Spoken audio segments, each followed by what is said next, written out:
Olá, vamos tratar hoje dos gêneros discursivos e textuais, em específico o gênero jornalístico. Vamos trabalhar um pouquinho o gênero textual notícia e o gênero textual cartoon. Observem esse texto da nossa Mafalda, nossa querida Mafalda, que está sempre trazendo algumas boas reflexões com muito humor para nós. O planeta ficou doente porque está com a humanidade baixa. Esse texto, ele não tem um referente específico, né, não aconteceu algum problema, alguma questão, datada, histórica, momentânea, para que a Mafalda sinta que o planeta está doente. O planeta está doente por uma questão universal, atemporal, que é a questão da humanidade baixa. Vamos ver um pouquinho mais sobre gêneros discursivos e textuais.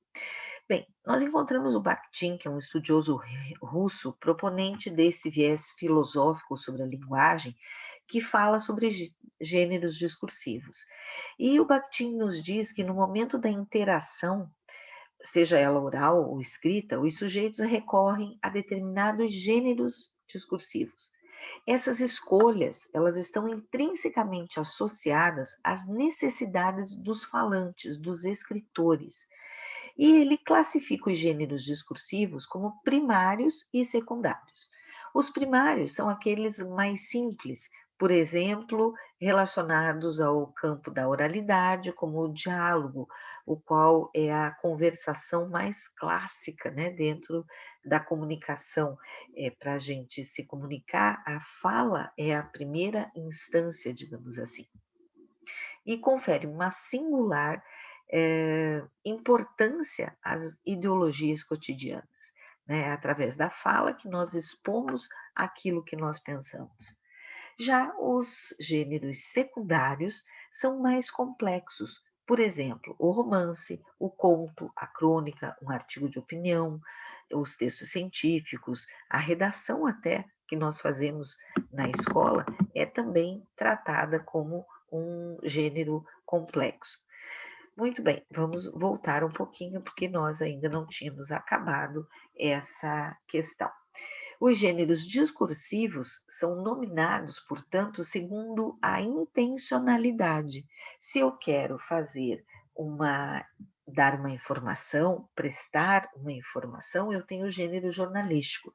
Se eu quero me comunicar com alguém, o gênero é o epistolar. Na ficção, com a imaginação, eu tenho o texto, o gênero literário. E se eu quero fazer uma argumentação, eu tenho o gênero publicitário. Os textos já são a materialização do discurso. Os gêneros textuais são, portanto, conjuntos de textos que possuem as mesmas características. Por exemplo, carta, convite, bilhete são gêneros textuais, mas eles todos pertencem ao gênero discursivo epistolar, porque eu tenho essa questão da comunicação entre duas ou mais pessoas, né? A carta, o convite, o bilhete, eles têm características comuns que fazem com que eles sejam então agrupados no gênero discursivo epistolar. Os textos se constroem a partir de sequências narrativas, descritivas, injuntivas, expositivas ou argumentativas. E aí eu vou ter então os tipos de texto possível dentro de um gênero textual. O mesmo gênero textual pode ter trechos descritivos, narrativos, injuntivos, expositivos, vai depender então do texto em si. Vejam aqui esses quadros: gênero textual e tipo textual. O gênero textual tem uma função social. A carta, o bilhete, a bula, né, eles têm uma função de comunicação. Já o tipo textual vai ser conforme a sua organização. Então, ele pode ser narrativo, descritivo, argumentativo, injuntivo, expositivo e também conversacional. Nessa organização tipológica do texto, eu tenho textos narrativos quando eu tenho uma sequência temporal. Eu tenho textos descritivos quando eu tenho sequências de localização. Os expositivos, eu já vou ter análises. Argumentativo, eu vou ter algumas sequências contrastivas explícitas, né? A tese, a antítese, a síntese. E no injuntivo, sequências imperativas. Eu, inclusive, uso os verbos no imperativo, na maior parte das vezes, nos textos injuntivos.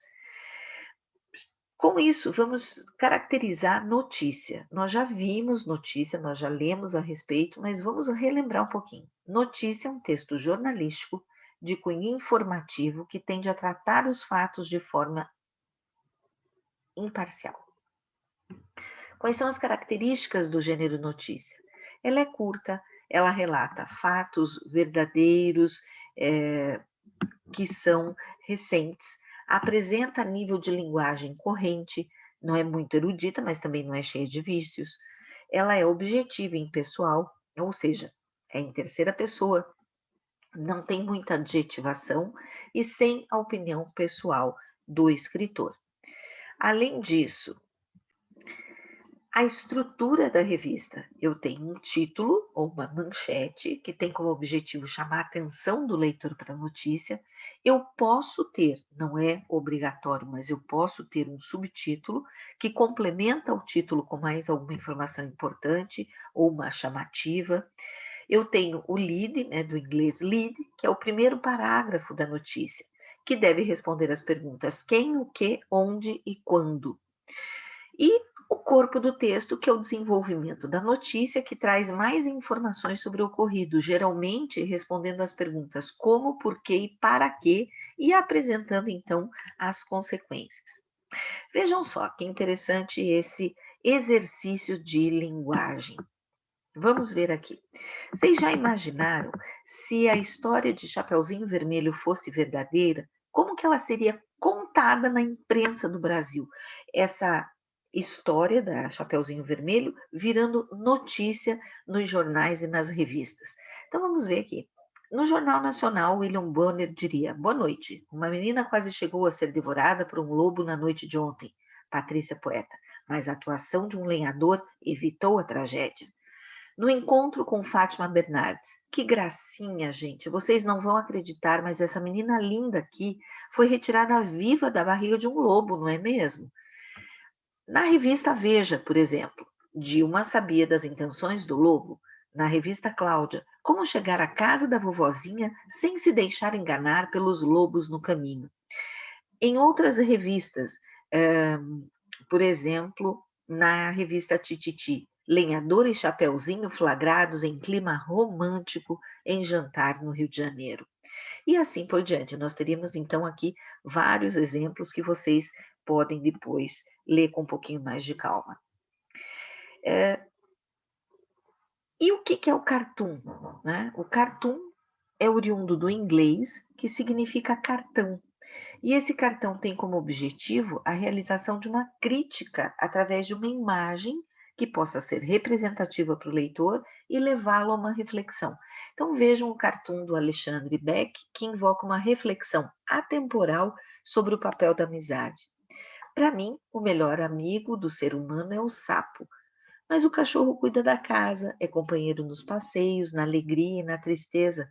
O que um sapo faz por você? Eu não tenho amigos por interesse, minha senhora.